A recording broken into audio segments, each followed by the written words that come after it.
ভারতের কলকাতা থেকে সিলেটের আওয়ামী লীগ ও যুবলীগের ৪ নেতাকে গ্রেপ্তার করেছে মেঘালয় রাজ্যের ডাউকি থানার পুলিশ।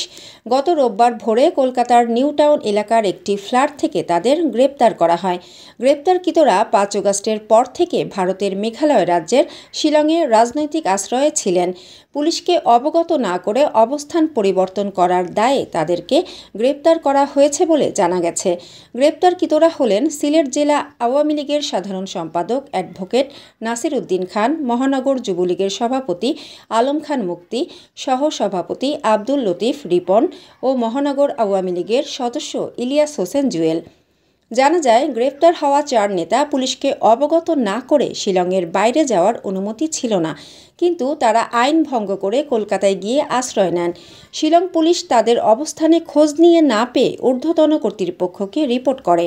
সূত্র জানায়, ৫ আগস্ট আওয়ামী লীগ সরকার পতনের পর সিলেট আওয়ামী লীগ ও অঙ্গ সংগঠনের কয়েকশো নেতাকর্মী ভারত পালিয়ে যান। তারা সিলেটের পার্শ্ববর্তী ভারতের মেঘালয় রাজ্যের রাজধানী শিলংয়ে আশ্রয় নেন। এর মধ্যে কয়েকজন রাজনৈতিক নেতা ভারতে রাজনৈতিক আশ্রয় প্রার্থনাও করেন। মানসম্মত হাঁস ও মোরগের চাহিদা পূরণ করতে আল আমিন হালাল লাইফ পোল্ট্রি রয়েছে আপনারই পাশে। আমরা হাঁস, মোরগ, কবুতর, কোয়েল, টার্কি ও খরগোশ পাইকারি মূল্যে বিক্রয় করি।